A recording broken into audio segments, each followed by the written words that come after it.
Hello, and thank you for joining us. Welcome from me, Michael Scott in Oxford in the UK, and from my joint convener, Sanford J. Ungar in Washington, DC, to the 52nd jointly promoted event between the Future of the Humanities Project and the Free Speech Project. The latter is sponsored by Georgetown University and the former by Georgetown's Humanities Initiative in association with Campion Hall, Oxford, and the Las Casas Institute for Social Justice at Blackfriars Hall, Oxford. Together, the two projects consider issues concerning human dignity, rights, cultures, histories, traditions, and freedoms in a wide spectrum of educational activity, policy, expression, and aspiration.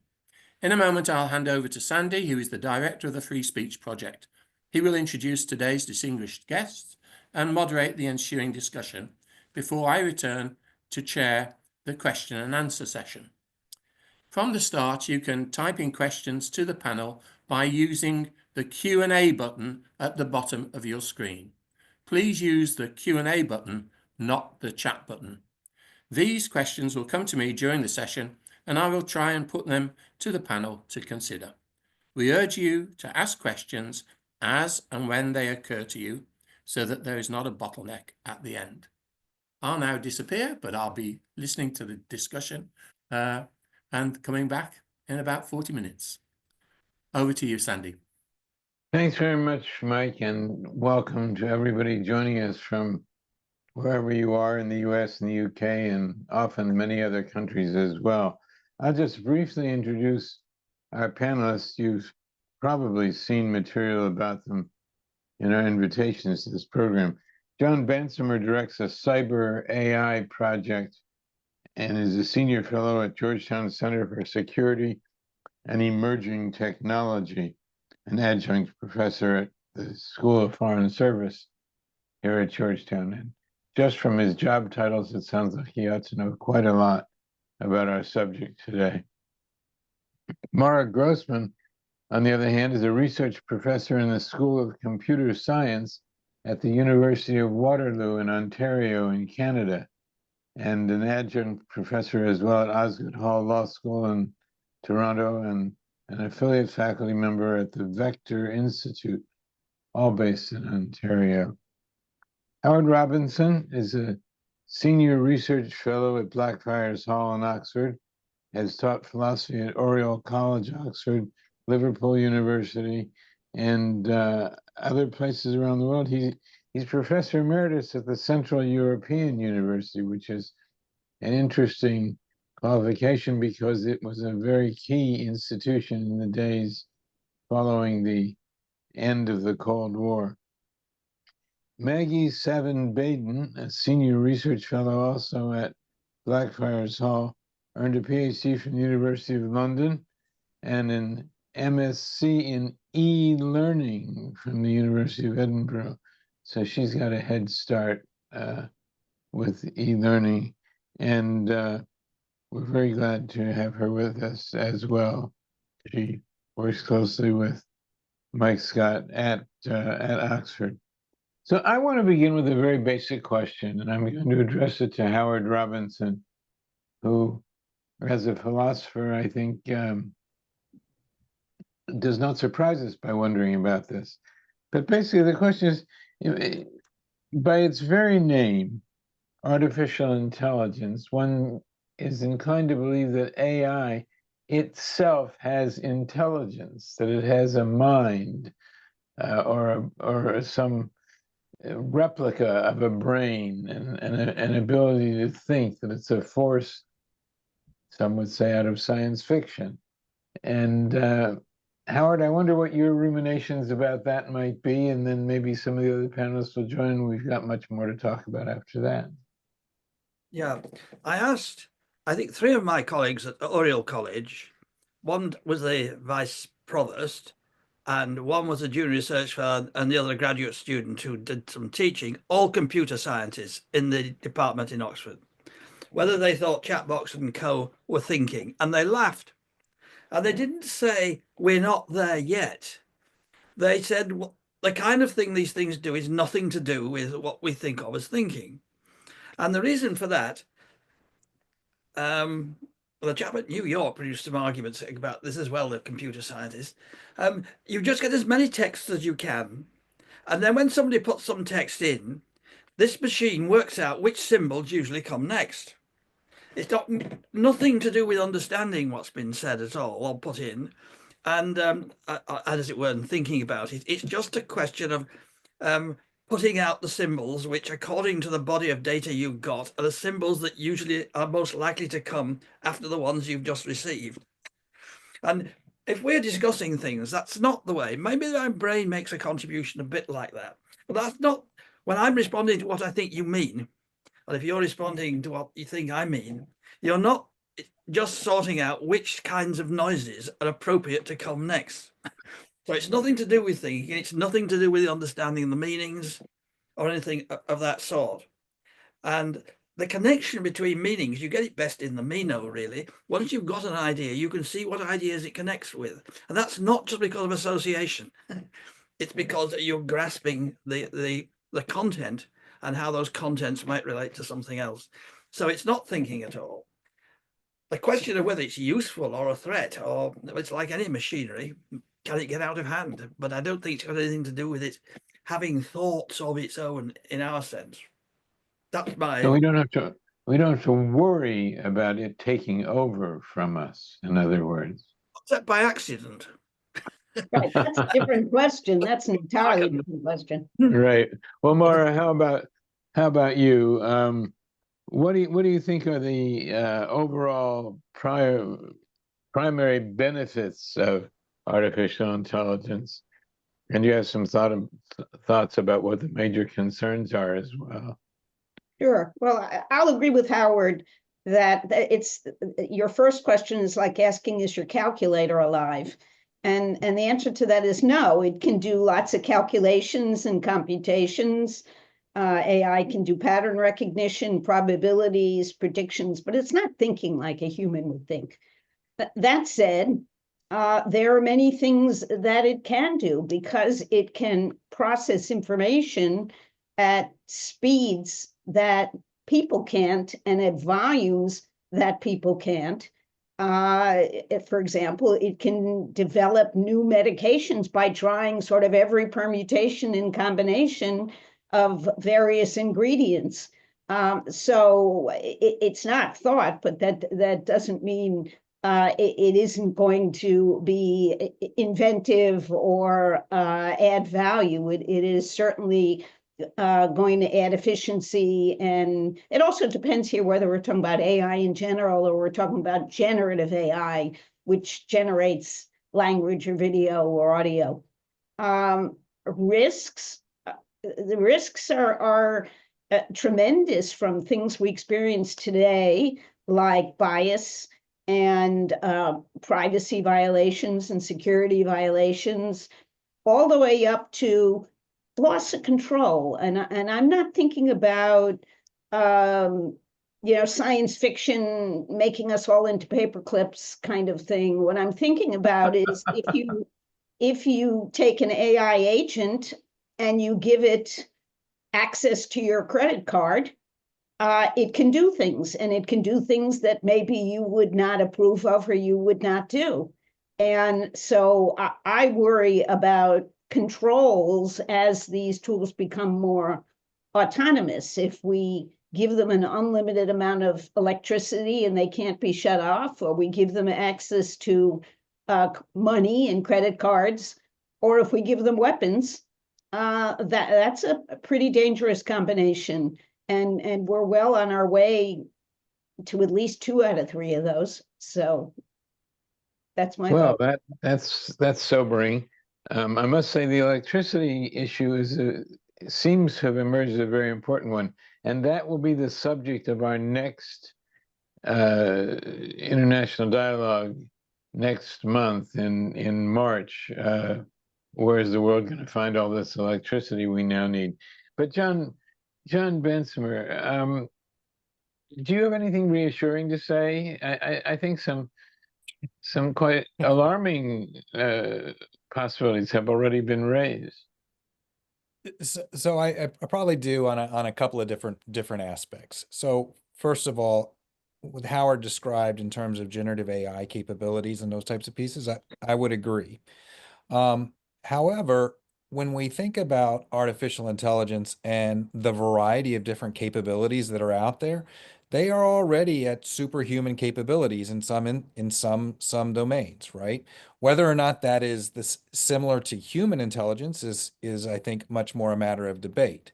But AlphaGo and reinforcement learning capabilities that enabled it to become the world champion Go player and then self-teach itself very, very quickly to become even better in 2016, 2017, that was a shock to the world at the time.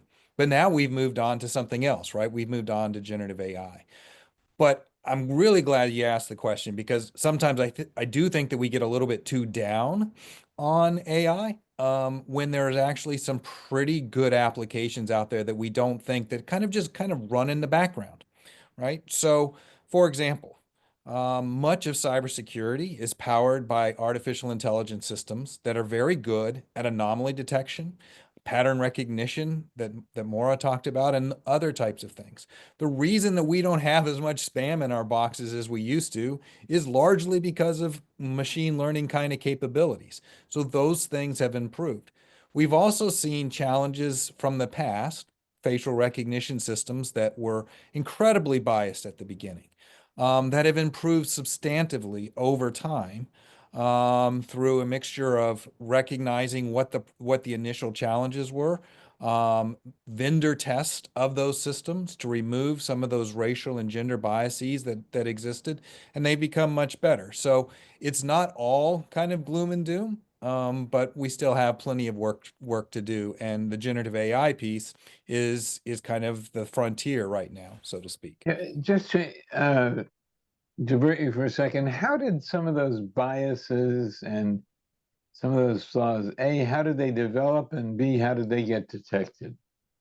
So they developed predominantly because the training data that was used to build facial recognition algorithms was not representative of the human population, right? It represented people that looked more like me than the world population. And so it was resolved by creating a much more diverse data set. And I wouldn't say it's fully resolved, but it is certainly many of those differentials have been reduced substantively.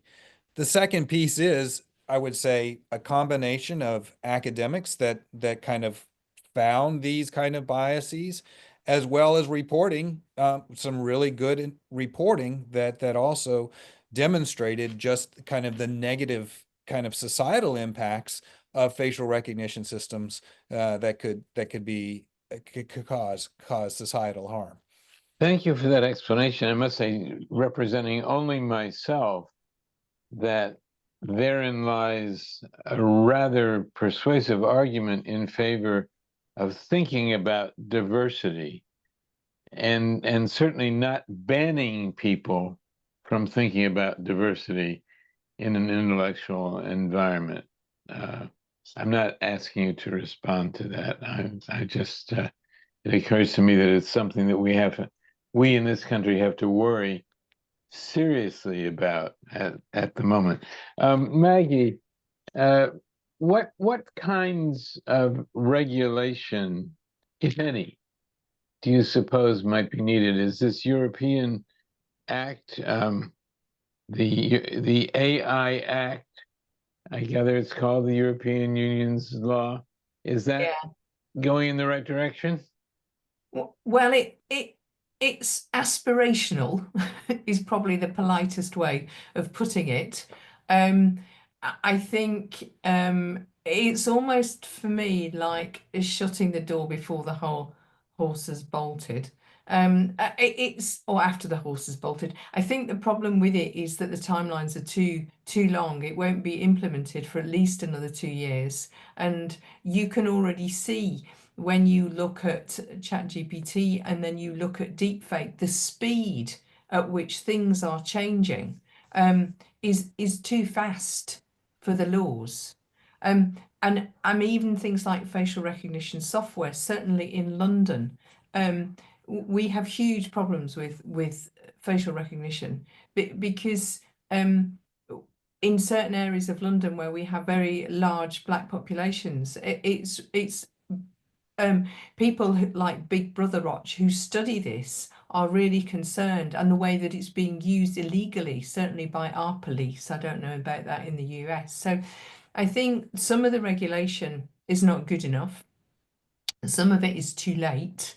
And I think some of it, I mean, John is better on security than I am, but I noticed that in the Paris summit, neither the UK or the US were prepared to sign the agreement with other world leaders about the future of AI, because the global security was not strong enough in what was being proposed.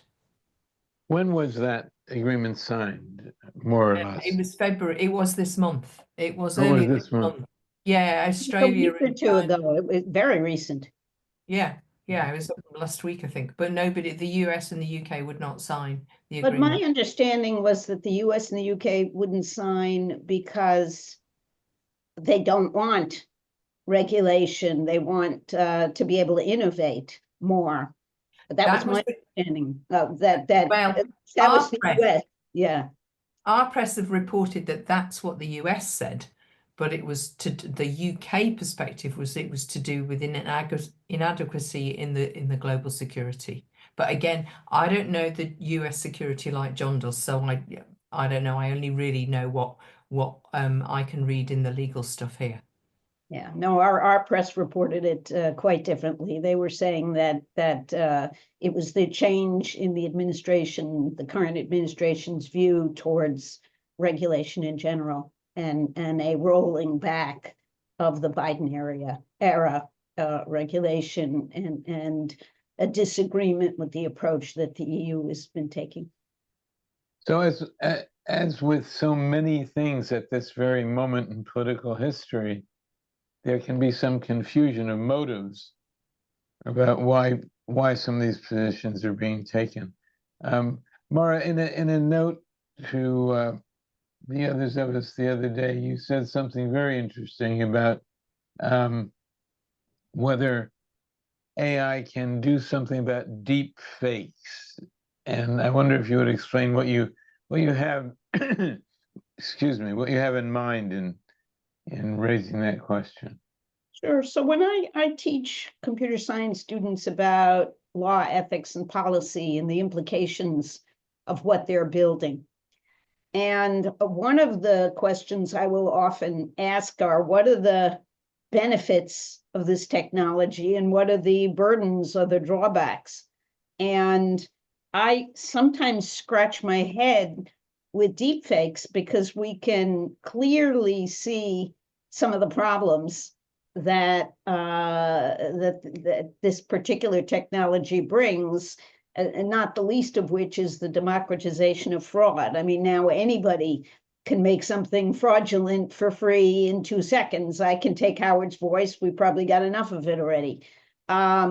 So the non-consensual intimate images, the interference with elections, and the disinformation. And then, yes, there are positives, parody, some creative stuff. But I wonder, going back to Maggie's point about regulation, how do you regulate something like deepfakes, which are going to create utter havoc for the courts and maybe democracy itself? On the one hand, to say you can't do this is an incursion on free speech, but on the other hand, I just don't see the benefits of this technology outweighing right now the liabilities and the harm. Well, you just raised an interesting question about parody and satire, and one of the questions that we've raised from time to time in the Free Speech Project, or I teach about free speech here at Georgetown, is whether satire is still something we can live with, something we can handle, and whether some kind of interpretation of what's good for society overall might wipe out satire, might challenge comedy, might make us all serious to the point of well, not necessarily desirable personalities. I'd like to hear Howard's take on this. Howard? Well, interesting thought. I've been wondering recently, and I'd say wondering rather than thinking, because I haven't been doing anything serious intellectual work on it and wouldn't know how to, whether satire actually contributes to serious discussion. I've enjoyed satire right from that this week that was, and the news quiz now, and some of the wonderful stuff you get in the American television, taking Trump to pieces. But I think Mrs. Thatcher liked Spitting Image, even though it was largely mocking her. And I wonder when before satire became so popular in the 50s, whether there was any less serious political discussion, and whether mocking and laughing at things actually makes any more serious points than a straightforward debate. And so I Well, wouldn't like to. we can go back to Jonathan Swift and say, right, no, yeah, it's got to be making a point in a pungent way which it wouldn't be made otherwise. And I think a lot of satire where you've just got to take the mickey out of everything isn't really pointing at something that you wouldn't otherwise notice. But what good thing can come of my taking Maggie's likeness and faking her voice and faking a video and having her say something she didn't say? I mean, what great contributions to. No, exactly, it doesn't. And when you said it'd be limiting free speech, faking things has never been part of freedom, is it? I mean, if you fake something pretending it's something else, you're cheating.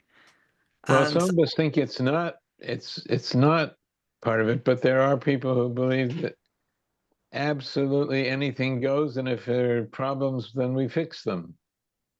But I do that's- think satire is really important to society, and it's really important to free speech. And I think if you do go back to when you first mentioned it, I was thinking about Spitting Image, the program in the BBC, and also things like Yes Minister, because what they did was they raised concerns about the way the Prime Minister Margaret Thatcher was treating her cabinet, and it raised questions about the inadequacy and the chaos that really does occur within the government that nobody sees. So I think it does raise important questions. Satire is important. Take Shakespeare, the amount of satire, the number of fools in Shakespeare, I think it's really important. John Bansemer? Yeah, I tend to align with Maggie on this. I would hate to think of a world without some degree of satire. We've talked about the British shows, so SNL just had their 50th anniversary, and that's largely based on satire as well. So there's quite a demand, at least, or a sustained demand for 50 years, for at least for some aspects of satire. But there's two other points that I would like to kind of touch on, right? Which is the underlying technology that enables deep fakes, which is basically synthetic data, right? And generative types of capabilities, is used in other aspects that are not nearly as damaging, right? So we want to be able to create synthetic data for things like training robotic systems in a safe environment and to train them more quickly. We already have some laws, right, that protect people from false likeness and those types of pieces. And so we are going to have to leverage those pieces. I think it becomes really, really hard to regulate certain aspects when the underlying technology is actually kind of the same piece. So you have to actually be much more targeted in terms of what would actually be regulated. And obviously, causing harm to individuals would be one area that I shouldn't say obviously, but to me it seems rather obvious that we shouldn't allow those types of activities to occur.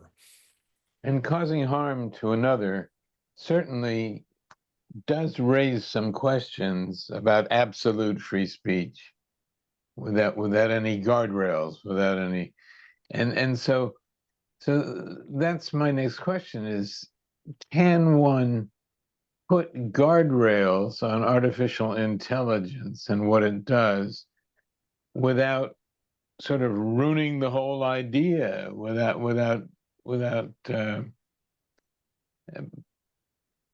making it not worth all that electricity and Well, and all isn't that that the investment? debate between like Elon Musk and Grok, which has much fewer guardrails than something like OpenAI. So Grok will give you answers that OpenAI to ChatGPT wouldn't, because ChatGPT's been cleaned up with reinforcement learning and to not say certain things. And that's a huge debate right now in the US. A lot of big tech has gotten rid of the content moderation. And that's a really important question. Do we want big tech doing content moderation?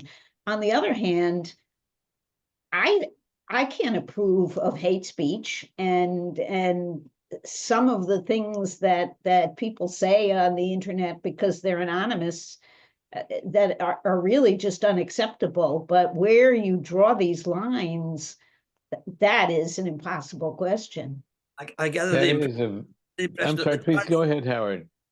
the Chinese ones rule out any mention of Tiananmen Square. Right. That's not a content moderation that one particularly want. So it's So they clean up history, as it were, no. Mm. and that would not be a great service to humanity to clean up history. What about this Chinese version? It's called DeepSeek. Deep, deep sea. DeepSeek. DeepSeek. Yep. Yes. Well, how I just actually accidentally said deep sink instead of seek. Uh, how does it differ from the American version? And will competition between those two versions have an impact on other matters that are of concern to us? I don't know who So wants to. maybe I can start on this one, and I'll talk more on kind of some of maybe the technical differences, Please, yes. and what it may mean. So And let DeepSeek, me, before you go into it, let me remind the audience that this would be a good time to use that Q&A button at the bottom and put in any questions or comments you might have. Sorry to interrupt you, John. Please go no, ahead. that's fine. It's fine. So DeepSeek released a model. It's a Chinese model. They actually built a couple. So it was they created one that was much more closely kind of the traditional kind of Chat GPT type, and then they created a second one that was even more powerful and capable. They used a variety of different kind of innovations, and they also used far less computing power than we have seen in some of the largest models that have been built in the United States. That may have implications for your panel next week in terms of just electrical generation and those types of things. All right. But the other piece is that they instead of creating one extraordinarily large model, they used what's called a mixture of experts model, which is kind of breaking it up into smaller pieces, which actually makes the training in those types of pieces a little bit easier and a little bit faster, and not quite as expensive. I think the most controversial piece was that at least there's some speculation in terms of how it was trained at the very end, in terms of taking prompts from other very capable models and then using that as the final training data. It's called distillation. And where did that data come from and those types of pieces. But regardless of where it came from, it created a really powerful model. And we saw kind of the paradigm of just continuing to scale up and scale up being challenged a little bit.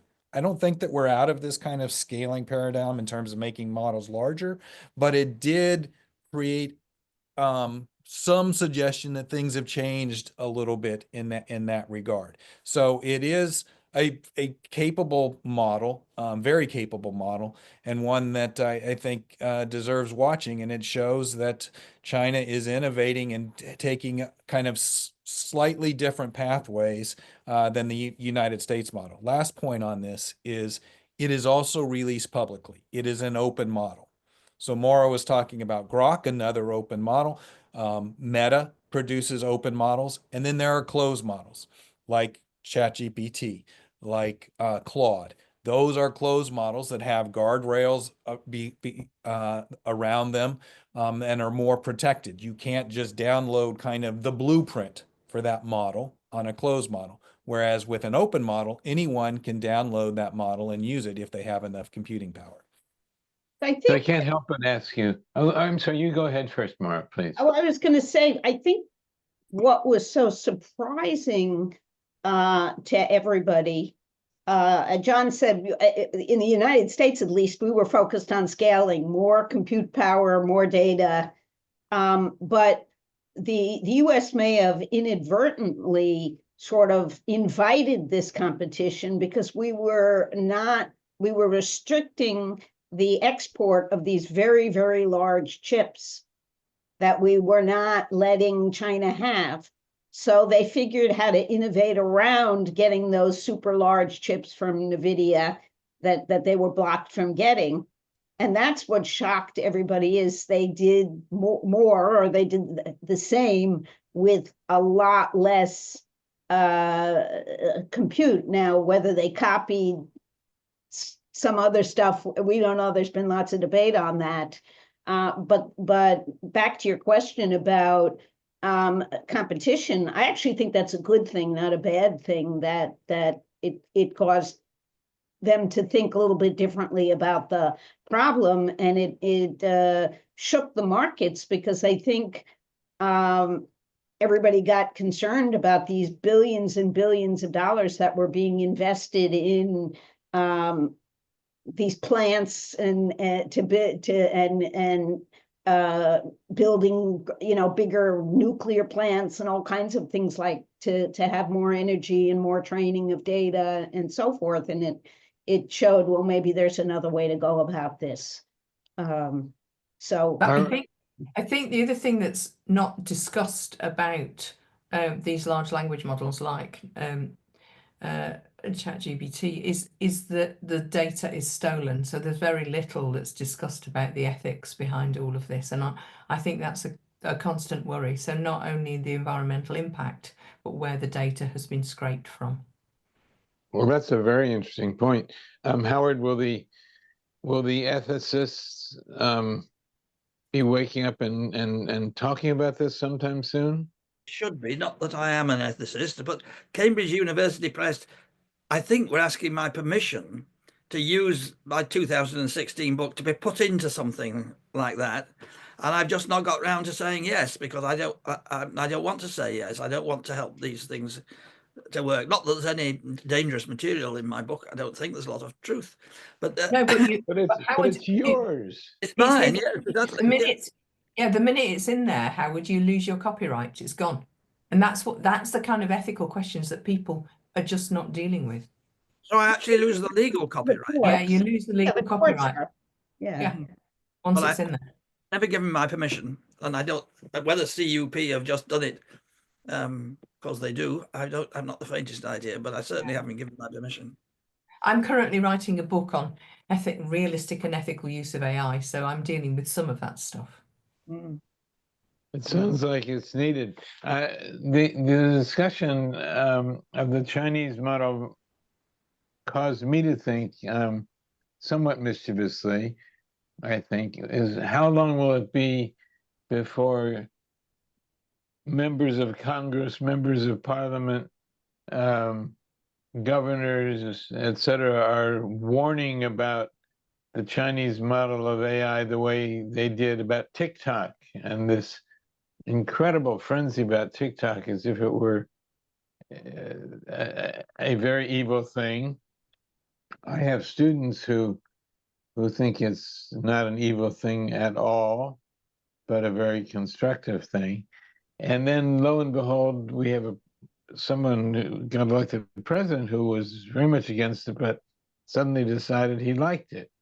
And we don't really know why, and it's not the subject of today's program, but There's already concerns. You've already got some state governments that have said that the employees may not use it. With the open source version, all that information is going back to China in the same way that all the information on TikTok does. And so we did see in the United States, at least, OpenAI made a deal with the federal government, and now there is an OpenAI tool that is being made accessible to government employees. But there's already been movement and warnings against use of the tools for any personal information, any proprietary information, anything like that. But how really does one enforce a ban on using information like that? How do you? I don't think you can, because the minute there were machinations about banning TikTok, certainly most of the Americans in my son's generation, he's 22, started using the Chinese version of TikTok, which opened the US to actually probably more damage than the current version of TikTok. I guess Well, that's a who striking supplies fact. your phone or your computer. If the government has supplied it to you, they can control what you download. They can't control what you download on your own personal phone. Mm. Well, what but I you're think you're touching on is what everyone is touching on, is kind of an open source ecosystem. So, you know, if we want to look at analogs, we can go back to kind of the open source ecosystem that creates lots and lots of code that is freely downloadable, and used. And it's not only DeepSeek, right? There are literally hundreds of models, open source models, that individuals can download and use. Some are more capable than others. Many of them will spew the toxic content that we're worried about. But they are available. And I do think that trying to regulate that, let's put it this way. I can't figure out a way that how that could be regulated. I would hope maybe this esteemed panel has ideas, but I don't know how you would regulate that. anyone have any thoughts about how to regulate it? Maggie? No, because as I say, you know, everybody who was on TikTok moved over to Red Note, and it would appear to me that the Chinese version of TikTok, Red Note, is more dangerous. You know, if we're trying to stop infiltration, I guess you could John control the hasn't got a app. single idea how to do it. I think we're stuck. Yeah. Maybe you control the people who provide the apps, and that's what they were doing with TikTok, is they were saying to Apple and Google, you can't make it available in your store.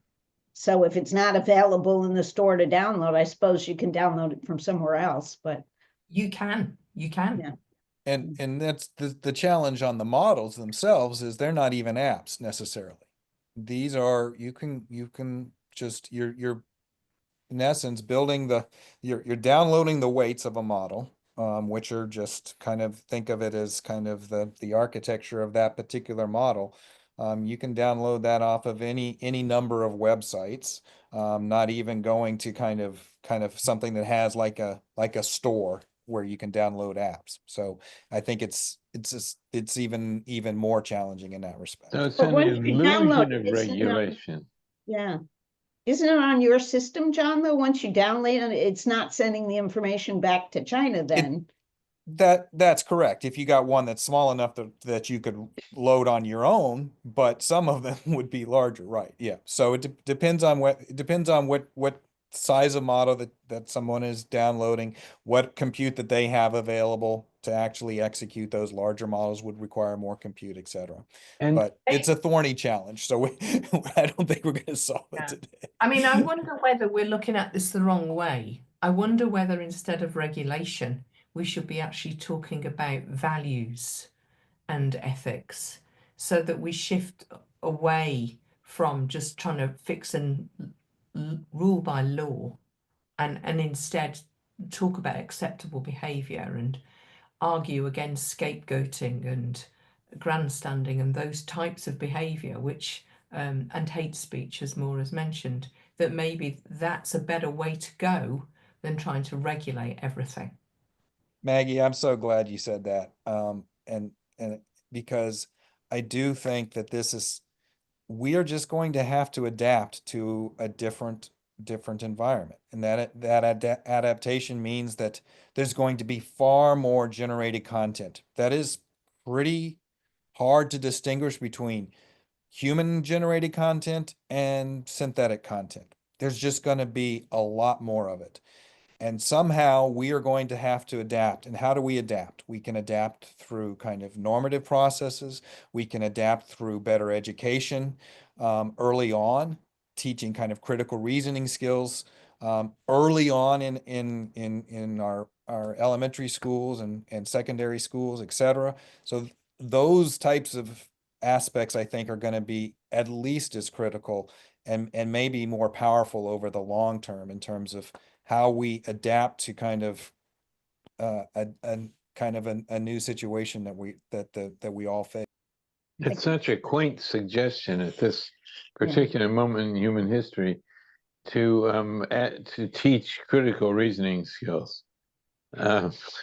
It doesn't seem like a lot of people would be choosing that course at the moment, although they should be. If it were an option, I agree with you, John. One last question before we go to Mike, and if there are anyone else who has comments you want to put into the Q&A button, now is the good time to do it. What is it that we are or should be afraid the Chinese or other people we consider adversaries, which is a whole separate issue?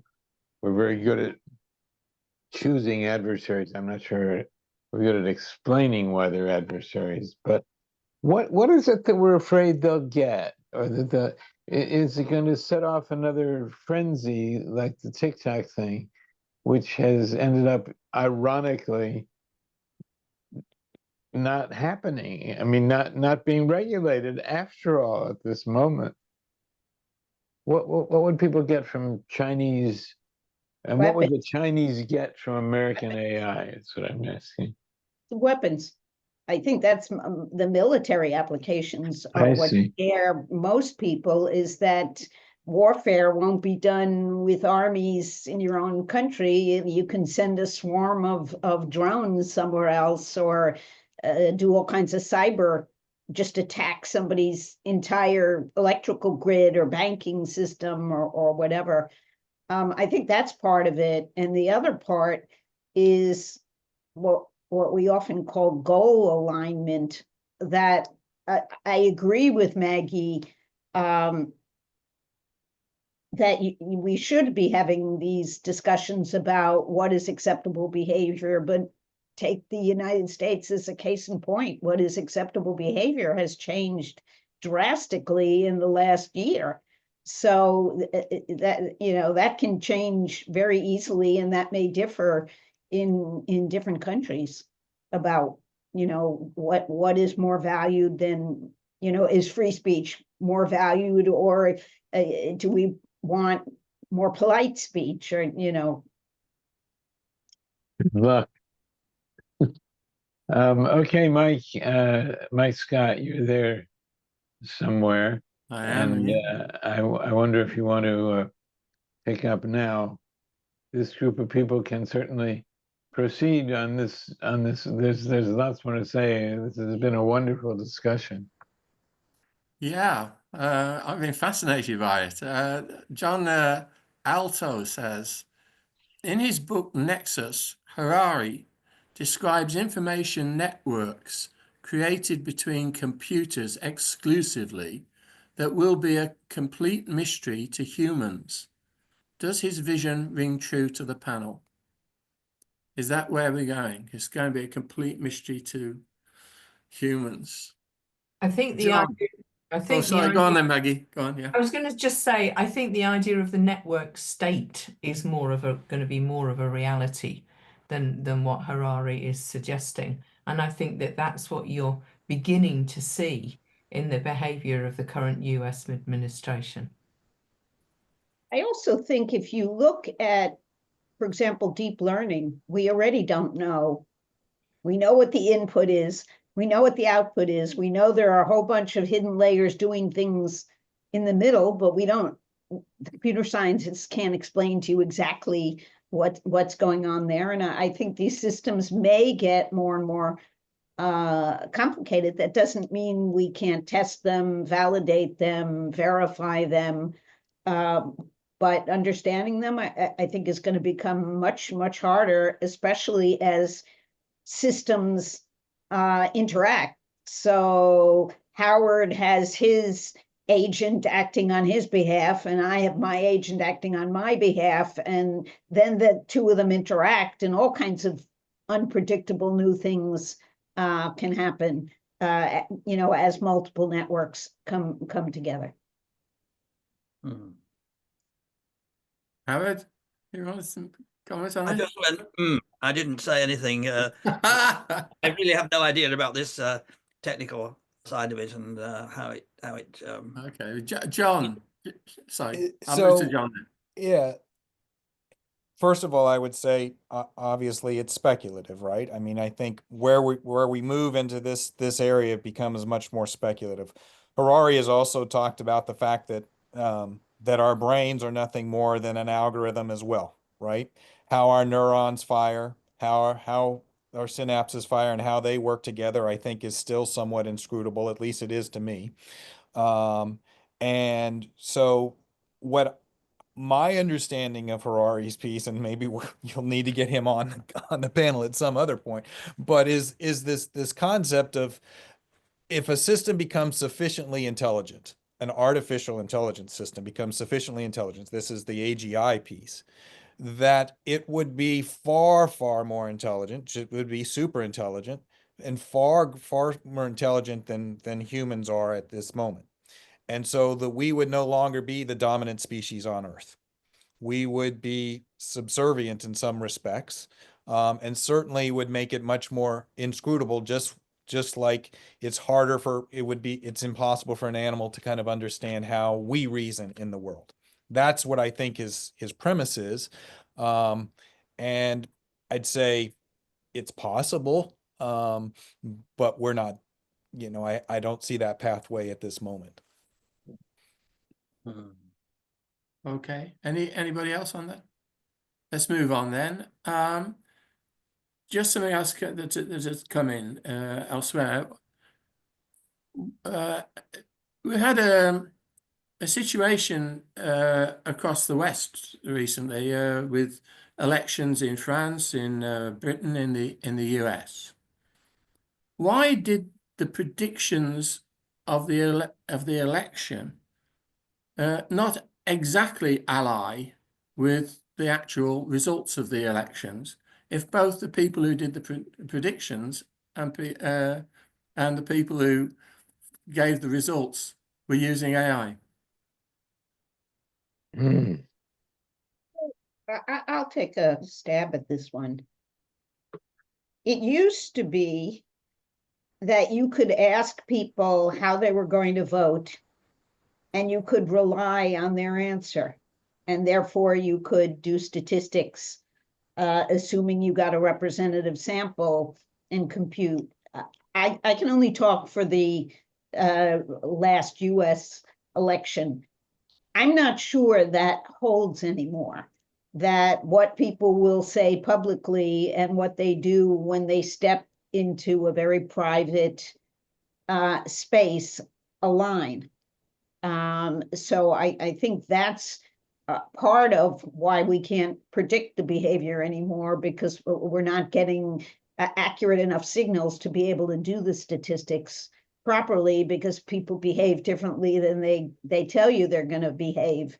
You're going to be wrong in your predictions. Your predictions will be no better than your data, and the data is flawed at this point, at least as to the US elections, I think. Yeah, yeah, I can understand that. We had a whole time in the UK when nobody would admit that they voted for Margaret Thatcher. You went through that kind of period. Perhaps you get the same thing in elections elsewhere. Ted Kennedy writes, how much sympathy does the panel have with the concerns of performing musicians, for example, about the harvesting of their output without paying royalties? Can that happen with Yeah, music? completely sympathetic, and the same with artists. That it's stolen data, and I think it's immoral and it's wrong. I did a study. We were about to publish it. We've submitted it, where we interviewed fiction writers. And the level of distress within that group and the amount of betrayal that they feel is staggering, because they do what they do because they love it and because they feel like they're sharing something very personal when they write. And all of a sudden, they were already in a field where most of them could not support themselves. They had to have other jobs in addition to their writing, and now they feel even that's been taken away. So we were stunned at the level of anger and animosity and frustration and despair that the people we interviewed expressed. Certainly in the UK, that there is legislation to support authors, and certainly the publishers that I publish with will not allow AI to be used and not allow AI images. So they're very clear on that. But how do they know? I mean, well, because you're not allowed to use an AI image within a book or on the front of a book. And I haven't read the trade bodies issue, but they've recently issued a joint statement on stolen data. is that the same in the US? John, do you know? I do not know. I haven't heard of that. I haven't tracked that aspect of it. What I can say is it's becoming more and more difficult to be able to these systems have had profound improvements over the last 4 to 5 years. And so distinguishing between an AI generated image and a human generated one, particularly in digital format, is becoming harder and harder. Sometimes they're artifacts, sometimes they're not. It can become really, really challenging.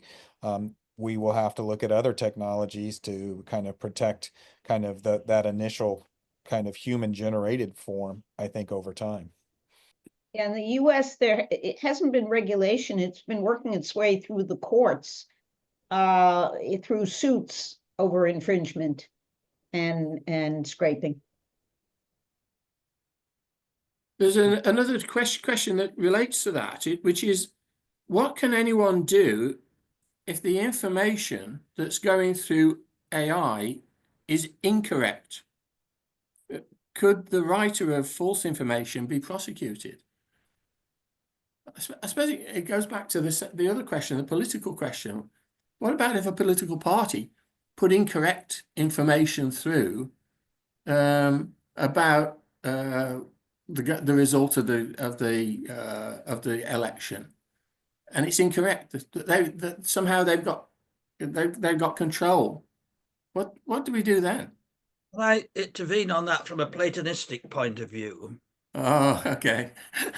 Seems to me, I thought Plato would come in at one point. Yeah. Please. it's a constitutional Platonism. Unless there is a weighting towards intelligence in the kind of votes that people have and the number of votes they have, you're bound to get the cunning Philistines and the stupid Philistines, as in Fox News and the people who own Fox News, conspiring together against intelligence. So there's nothing you can do about that. And only if there's a weighting, that great conservative English gentleman, politician Clem Attlee, the worst things he did was to get rid of the university seats, which we should now have had about 60 or 70 of them. It's only that kind of weighting that can stop that can make it possible for people to see through rubbish. Otherwise, they rush to believe in rubbish. Now, it's too late to do anything about that, but I don't see what you could do about it, because people want to believe that the kind of stuff they're told. Pessimistic thought. Yeah. I agree, there's not much we can do about that. I can't sue you for lying. I can sue you for fraud. I suppose if you're trying to sell me something and you misrepresent what it is, then I can sue you, but I can't sue you just for lying. I only discovered recently the Duke of Wellington opposed the 1832 Reform Act because he thought that once you started that road, you'd end up with something like the French Revolution and then dictatorship or something like Napoleon. And of course, he was wrong, because our development before then was not the same as French before 1780, but perhaps he just got his time scale wrong. We're now at that kind of point, and perhaps we can't unravel. I don't know, even by fire and the sword. I think there's hope, and maybe John has some thoughts on this. Right now, the tech isn't there. The watermarking, you can remove it, you can put a fake watermark on something. The tech just isn't there. I think maybe in a few years, there are standards that are being developed. There's something called C2PA in the United States, where we will mark everything at the provenance. When it is created, it will get some indelible stamp that will say who created it, when they created it, where they created it. And once that's on every single device and every computer, then we may have some hope of being able to tell what's real from what's not. But right now, I don't think the tech is there, and I don't think it's going to be there anytime soon. To your point, Maura, I think the C2PA standard, a technical standard that people are trying to implement, in essence, allowing for knowing where the provenance of data is, I think is a good step forward. And it's those types of technical kind of mitigations that are going to be important going forward. However, it does require opt-in, right? I mean, you have to have a device that will allow this kind of signature to be applied, and you have to be willing to use it. So there's that piece of it. To the earlier question, Michael, the other part is, there's two kind of challenges here, right? I think what the question may have originally been was kind of deliberately putting in false information, but when you are, it is hard to describe just how much data is being downloaded to train these systems, right? And it can be pretty arbitrary. So it's almost inevitable that false data is going to be embedded into these systems.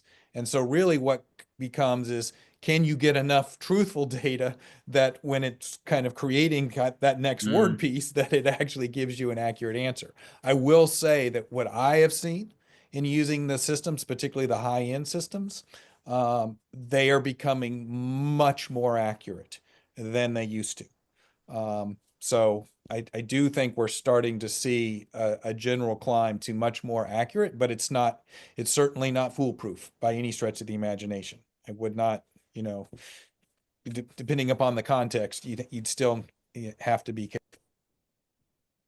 Yeah, I mean, this isn't a new thing, really. When you got the printing press and so on that came out, and you get the problem in my subject area, which is Shakespeare. You get the problem that the first quarter of Hamlet is not Hamlet. It's been stolen, and there are no copyright laws, so it's been stolen. So what do? They had to bring out the second quarter, which was the actual right script that had been used. I suppose you've just got to take time, but let's keep on the universities for a moment, and colleges and education. This is a practical question that has come in. How will universities, colleges, schools deal with the problem of students using AI in examinations or assessments? How do we know that what the assessment is, what we get in, is for assessment, is not just AI, that it's the student understands what they're put in. You have them come and sit in front of you with no attachment to the internet, with a pen and paper, and write the exam. My students are definitely using these tools. There's no doubt. We run them through a detector, but the detectors have a lot of false positives and they make errors. But I said last year to one of my classes, because I felt I was getting so much back that was in an ethics class that was written by generative AI, that I said, I'm giving you 1 week amnesty if you used a tool to write your paper, take the paper back, no questions asked.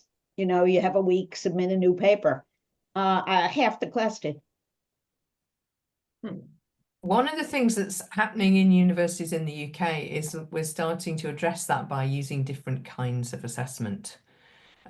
People are going back to the paper exam, but they're also using much more creative forms of assessment, and they're using peer assessment, and they're using video assessment and all sorts of things. So that there is a real shift to be more creative in how students are assessed, which I think is a great idea, so we get away from these millions of essays that you've read 12 times, and I think that's a good thing. And there are plenty of very innovative and very creative assessments that can cut through this. In one of my law classes, Maggie, I'm having people keep a journal, a personal journal. After class, they have to write an entry, because I figured that would be much harder since the Gen AI isn't attending the class and hearing the discussion. So. Mike, may I interject a question here? Yeah, go on. Yeah, some of these last few comments make me raise a sort of cowardly question in a way. Is there going to be any way to opt out of all this? Is there any way to live in one's own created world with old-fashioned methods of assessment, old-fashioned methods of investigation and research and so on? Are we all swept up on it? And if we don't like it, we should find another line of work. Can we withdraw? John, what do you think of that? I want to make sure I understand the premise of the question. Can we as individuals do it, or Yeah. can we, as individuals, I think most certainly we can, right? I mean, I have a hardcover book by my bed that I'm reading, right? So I mean, there's nothing that forces us to use these tools.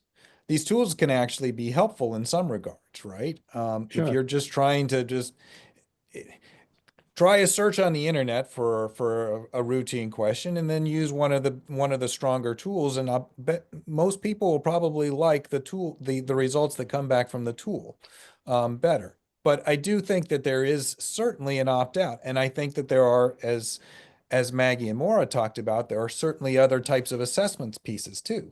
We can have presentations in class. I mean, communications, I think, is still a really important skill that we want our students to have. Right. And they're not there's no tether there to an AI system when somebody has to make a presentation. And so it's those types of kind of aspects that I do think allow us to continue to do this. The last point is we have to think about where these tools are okay to be used and where they're not.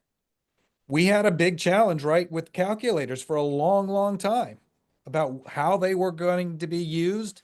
And now, you can take them into an SAT, or, the kind of college preparatory course that we take. Couldn't do that when I went through, but you can now.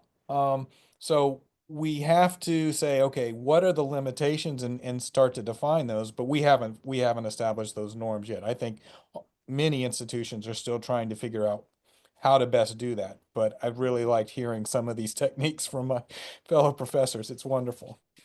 But I do agree with Maggie that this horse is out of the barn. This is not, Genie's not going back in the bottle anymore.